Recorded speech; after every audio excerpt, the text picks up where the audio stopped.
हरे कृष्णा। आज की भगवत गीता क्लास में आप सबका हार्दिक स्वागत है। आज हम पढ़ेंगे भगवत गीता अध्याय 3 श्लोक संख्या 29। प्रकृते गुणसम्मूढाः सज्जन्ते गुणकर्मसु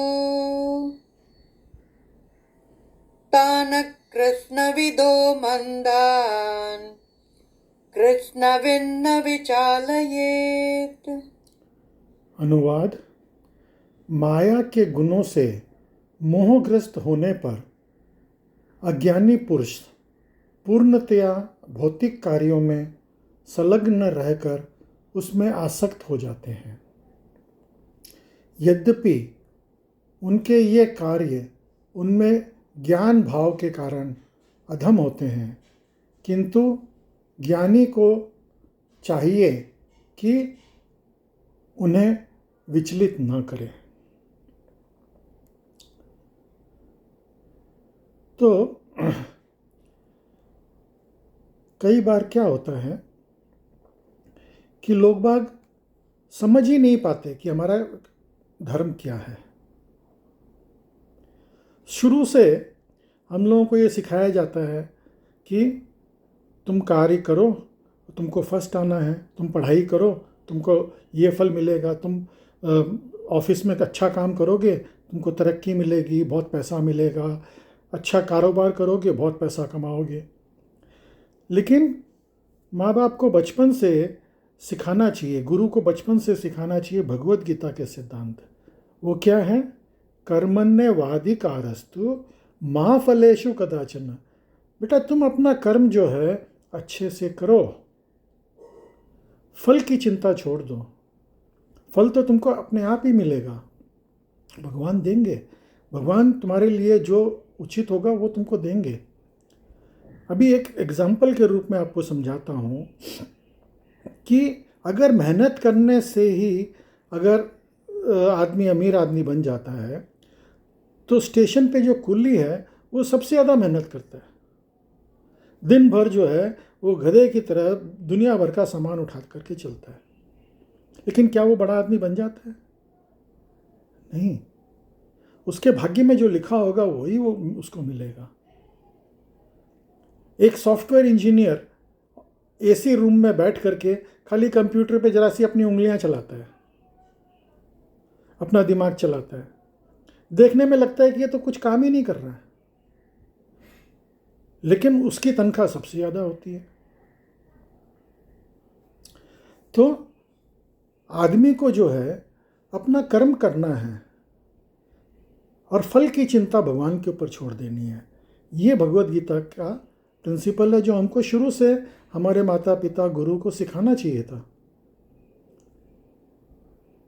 और हमको उसी के ऊपर चलना चाहिए। लेकिन हम लोग सब क्या है, वो एक रैट रेस में हम भाग रहे हैं कि हम आगे जाएंगे, हम आगे जाएंगे, लेकिन हम समझ ही नहीं रहे हैं कि आगे जाने का सही तरीका क्या है।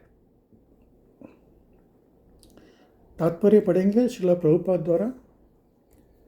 अज्ञानी पुरुष स्थूल भाविक चेतना से और भौतिक उपाधियों से पूर्ण रहते हैं। ये शरीर प्रकृति की देन है, और जो व्यक्ति शारीरिक चेतना में अत्यधिक आसक्त होता है वह मंद अर्थात आलसी कहलाता है। अज्ञानी मनुष्य शरीर को आत्मस्वरूप मानते हैं। वे अन्य के साथ शारीरिक संबंध को बंधुत्व मानते हैं। जिससे देश में ये शरीर प्राप्त हुआ है वे उसे पूज्य मानते हैं, और वे धार्मिक अनुष्ठानों की अप्रोचिकताओं को ही अपना लक्ष्य मानते हैं। ऐसे भौतिकताग्रस्त अधिकारी पुरुषों के कुछ प्रकार के कार्यों में सामाजिक सेवा, राष्ट्रीयता तथा परोपकार है। ऐसी उपाधियों के चक्कर में वे सदैव भौतिक क्षेत्र में व्यस्त रहते हैं। उनके लिए आध्यात्मिक बोध मिथ्या है, अतः वे इसमें रुचि नहीं लेते। किंतु जो लोग आध्यात्मिक जीवन में जागरूक हैं उन्हें चाहिए कि इस तरह भौतिकता में मन व्यथित को चिंतित न करें। अच्छा तो यही होगा कि वे शांत भाव से अपने आध्यात्मिक कार्यों को करें। ऐसे मोहग्रस्त व्यक्ति अहिंसा जैसे जीवन के मूल भावित भौतिक सिद्धांतों तथा इसी प्रकार के परोपकारी कार्य में लगे हो सकते हैं। अब चाणक्य पंडित एक बहुत बड़े अर्थशास्त्री हुए हैं। उन्होंने हमको ये बताया कि जो लोग अगर किसी चीज़ में लगे हुए हैं, आप उसको छेड़ोगे तो वो उसका परिणाम उल्टा भी हो सकता है। जैसे कि अगर कोई आदमी किसी चीज़ में लगा हुआ है, उसको लगता है कि यही सबसे श्रेष्ठ है, और आप उसको छेड़ने जाओगे तो वो आपसे नाराज़ होकर के आपके ऊपर प्रहार भी कर सकता है। तो इसलिए उसको छेड़ना उचित नहीं है।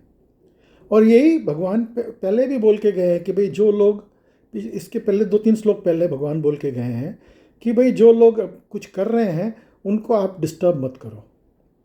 वो अपने आप धीरे धीरे जब भी जैसे उनका भाग्य होगा वो लोग सुधरेंगे। लेकिन क्या होता है, भक्त लोग जो हैं वो कभी कभी भगवान की भी नहीं सुनते। कहने का तात्पर्य ये है कि अभी जैसे एक बेटे में और एक पिता में झगड़ा हो गया और खूब जोर से झगड़ा हो गया। पिता ने बोला निकल जा मेरे घर से, लेकिन ये सिर्फ ऊपरी दिखावा था। पिता अभी भी अपने बच्चे को उतना ही प्यार करता है। अब माँ जो है इस भावना को समझती है, वो पिता को बोलती है शांत शांत, और वो जाकर के उस बच्चे को समझाती है कि बेटा ऐसा नहीं ऐसा, और उसको समझा बुझा करके वापस पिता के पास ले आती है। उसी तरह से भक्तगण जो है भगवान को बोलते हैं प्रभु मैं जाता हूँ, मैं उसको समझा के लाऊंगा और उसको मैं प्रसाद दूंगा, मैं आपकी महिमा के बारे में बताऊंगा। जबकि भगवान बोलते हैं छेड़ो मत, लेकिन भक्त लोग इतने दयालु होते हैं, वो भगवान के अंदर की इच्छा समझते हैं। वो जा कर के उनको प्रसाद देते हैं, उनको भगवान की लीलाओं के बारे में बताते हैं। तो भगवान के भक्त भगवान से भी ज़्यादा दयालु और कृपालु होते हैं। तो इसीलिए ये कहा गया है बड़े भाग संतन कर संगा। संतों का संग जो है बहुत मुश्किल से मिलता है। लव मात्र संग अगर संतों का मिल जाए तो आदमी का उद्धार हो जाता है। तो अगर भक्तों के संग में थोड़ी भी समय अगर हम व्यतीत कर सकें तो ये हमारा बहुत बड़ा सौभाग्य है। आगे पढ़ेंगे। जो लोग अज्ञानी हैं वो कृष्ण भावनामृत के कार्यों को समझ नहीं पाते, अतः भगवान कृष्ण हमें उपदेश देते हैं कि ऐसे लोगों को विचलित न किया जाए और व्यर्थ ही मूल्यवान समय नष्ट न किया जाए। किंतु भगवत भक्त भगवान से भी अधिक दयालु होते हैं, क्योंकि वे भगवान के अभिप्राय को समझते हैं। फलत वे सभी प्रकार के संकटें झेलते हैं, यहाँ तक कि वे इन अज्ञानी पुरुषों के पास जाकर उन्हें कृष्ण भावनामृत में कार्य में प्रवृत्त करने के प्रयास करते हैं, जो मानव के लिए परम आवश्यक है। अगला श्लोक पढ़ेंगे। मयि सर्वाणि कर्माणि सन्न्यस्याध्यात्मचेतसा निराशीर्निर्ममो भूत्वा युध्यस्व विगतज्वरः। अनुवाद। अतः हे अर्जुन, अपने सारे कार्यों को मुझ में समर्पित करके मेरे पूर्ण ज्ञान से युक्त होकर लाभ की आशंका से रहित, स्वाभाविक स्वामित्व की किसी दावे के बिना तथा आलस्य से रहित होकर युद्ध करो। तो यहाँ पे भगवान क्या चाहते हैं? भगवान चाहते हैं मिलिट्री डिसिप्लिन, कि मिलिट्री की तरह डिसिप्लिन हो जाओ। जैसे अगर हम युद्ध पे गए हैं, जो सैनिक है बॉर्डर के ऊपर खड़ा है, युद्ध डिक्लेयर्ड है, युद्ध लड़ाई हो रही है, और वो वहाँ पे उसकी झपकी लग जाए, आंख लग जाए, तो दुश्मन के जो सैनिक है उसको गोली मार देंगे, उसकी उसकी मृत्यु भी हो सकती है। तो भगवान बोलते हैं एकदम सतर्क, मिलिट्री की तरह सतर्क रहो, तभी तुम भक्ति कर सकते हो। नहीं तो डाइवर्जन्स बहुत आते हैं। माया जो है वो बहुत ही प्रबल है, माया से तुम बच नहीं सकते हो। माया लुभाएगी, अरे इधर आ जाओ, ये कर लो, वो कर लो, बाद में कर लेना, ये छोड़ दो, तो हम क्या है, हम डाइवर्ट हो जाएंगे। तो अगर हमको भक्ति करना है तो मिलिट्री डिसिप्लिन चाहिए, हमको करना है तो करना है। रोज का हमारा नियमबद्ध तरीके से हमको करना चाहिए। तात्पर्य पढ़ेंगे श्रील प्रभुपाद द्वारा। ये श्लोक भगवद गीता के प्रयोजन को स्पष्टता इंगित करने वाला है। भगवान की शिक्षा है कि स्वधर्म पालन के लिए सैन्य अनुशासन के सदृश पूर्णतया कृष्ण भावना भावित होना आवश्यक है। ऐसे आदेश से कुछ कठिनाइयाँ उपस्थित हो सकती है, फिर भी कृष्ण के आश्रित होकर स्वधर्म का पालन करना ही चाहिए, क्योंकि ये जीव की स्वाभाविक स्थिति है। जीव भगवान के संयोग के बिना सुखी नहीं हो सकता, क्योंकि जीव की नित्य स्वाभाविक स्थिति ऐसी है कि भगवान की इच्छाओं के अधीन रह जाए। अतः श्री कृष्ण ने अर्जुन को युद्ध करने का ये तरीका आदेश दिया कि मानो भगवान उसके सेना नायक हों।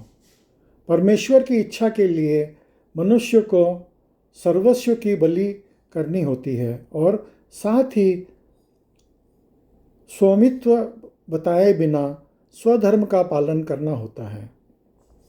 अर्जुन को भगवान के आदेश का मात्र पालन करना था। परमेश्वर समस्त आत्माओं के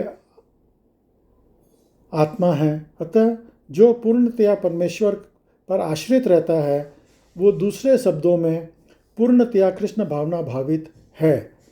वह अध्यात्म चेतन कहलाता है। निराशी तथा अर्थ ही स्वामी के आदेशानुसार कार्य करता है, किंतु फल की आशा ना करना। कोषाध्यक्ष अपने स्वामी के लिए लाखों रुपये गिन सकता है, किंतु इसमें वो अपने लिए एक पैसा भी नहीं चाहता। इस प्रकार मनुष्य को ये समझना चाहिए कि इस संसार में किसी व्यक्ति को कुछ भी नहीं है, सारी वस्तुएं परमेश्वर की है। इस अर्थात मुझमें का वास्तविक तात्पर्य यही है। और जब मनुष्य इस प्रकार से कृष्ण भावना मृत में कार्य करता है तो वह किसी वस्तु को अपने स्वामित्व का दावा नहीं करता। वो भावना निर्मित अर्थात मेरे कुछ नहीं है कहलाता है। यदि ऐसा कठोर आदेश को जो शारीरिक संबंध में तथाकथित बंधुत्वमान भावना के रहित है पूरा करने में कुछ झिझक हो तो उसे दूर कर देना चाहिए। इस प्रकार मनुष्य विगत ज्वर अर्थात ज्वर से, आलस्य से रहित हो सकता है। अपने गुणों तथा स्थिति के अनुसार प्रत्येक व्यक्ति को विशेष प्रकार का कार्य करना होता है और ऐसे कर्तव्यों का पालन कृष्ण भावना भावित होकर किया जा सकता है। इससे मुक्ति का मार्ग प्रशस्त हो जाएगा। अब एक एग्जाम्पल बताता हूँ। एक छोटा बच्चा 3-4 साल का चलने उलने लग गया, बोलने लग गया। उसने पिताजी को बोला, पिताजी मैं अपने आप जाकर के बाज़ार से आप मेरे को 100 रुपये दीजिए, मैं बाज़ार से जा कर के अपना खाना खा करके आऊँगा। पिताजी ने बोला ये लो। अब वो बच्चा वो खुद भी नहीं समझता है कि उसको क्या खाना है, क्या नहीं खाना है, कहाँ जाना है, किधर चलना है। बस थोड़ा सा चलना सीख गया तो अपने आप को पिता बोलता है कि भाई तुम मेरे साथ चलो, मैं तुमको एंजॉय कराऊंगा, मैं तुमको आइसक्रीम खिलाऊंगा, मैं तुमको घुमाऊंगा, लेकिन नहीं, मैं अपने आप जाना चाहता हूँ। तो ये गलत तरीका है। तो उसी तरह से भगवान बोलते हैं कि तुम मेरे साथ रहो, मैं तुमको एंजॉय कराऊंगा, मैं करता हूँ, मैं भोगता हूँ, तुम करता नहीं हो, तुम भोगता नहीं हो, तुम सहायक हो। तुम अगर मेरे साथ चलोगे तो तुम भी एंजॉय करोगे, लेकिन अगर तुम कर्ता बनने की कोशिश करोगे, तुम भोक्ता बनने की कोशिश करोगे, तो तुम एंजॉय नहीं कर पाओगे। अभी एक दूसरा एग्जाम्पल बताता हूँ। एक बार शरीर के सारे अंगों ने एक मीटिंग बुलाई, उसमें पेट को नहीं बुलाया। अब सारे अंग आ गए, राउंड टेबल कॉन्फ्रेंस हुई। तो उसके अंदर वो हाथ बोला देखो मैं सारा काम करता हूँ, पाँव बोला कि देखो मैं इधर उधर चल करके सारे शरीर को लेकर के जाता हूँ, आँख बोला कि मैं सब कुछ देखता हूँ, जीभ बोला मैं सब कुछ खा करके पेट में पहुँचाता हूँ। ये पेटू जो है ये कुछ काम नहीं करता है, ये खाली सब खाता रहता है और हम लोग सब मेहनत करते हैं। तो लोगों ने बोला कि हाँ ये तो बात सही है। तो बोले कि क्या करें? बोले हड़ताल कर देते हैं, हम लोग सब कुछ काम नहीं करेंगे। ठीक है, तो सब कोई ने हड़ताल कर दी। अब कोई काम नहीं कर रहा है, पेट देखता है कि खाना आए तो मैं पहुंचाऊं आगे सब कोई को। हफ्ते भर बाद वापस से सब मीटिंग में वापस आए तो सब जो है कमज़ोर हो गए थे। बोले अरे तुम लोग कमज़ोर सब कैसे हो गए? तो बुद्धि बोलती है, बोले देखो तुम लोग जो है खाना पेट को पहुंचा रहे थे तो तुम लोग सब कोई हृष्ट पुष्ट थे, पेट खाना अपने पास रखता था क्या? पेट तो उस खाने को जो है उसको हजम करके तुम लोग सब कोई के पास में ताकत देता था ताकि तुम लोग सब हृष्ट पुष्ट रहते थे। लेकिन अब तुम लोगों ने जो है ये हड़ताल करके ये सोचा कि पेटू जो है वो पेटू है। तो इसी तरह से अगर हम ये सोचते रहें कि भगवान को हमको भोग लगाने की क्या ज़रूरत है, हम अपने आप ही हमारा भोजन बना के खा लेते हैं, तो तुम लोग सब सिर्फ पाप खाओगे। भगवान जो है वो ऑपरेटर हैं और हम क्या हैं? हम कोऑपरेटर हैं। हमको भगवान के साथ में हम कोऑपरेट करेंगे तो ही काम ठीक से चलेगा। अगर हम कोऑपरेट नहीं करेंगे तो हमारा ही काम गड़बड़ होएगा। तो इसलिए हमको हर चीज़ में भगवत गीता का ज्ञान की बहुत सख्त ज़रूरत है। भगवत गीता का ज्ञान कैसे मिलेगा? ये अध्याय 4 में अभी हम आगे भगवान बताएंगे कि गुरु के पास कैसे जाना चाहिए, गुरु कौन है, ये अध्याय 4 में भगवान आगे बताएंगे।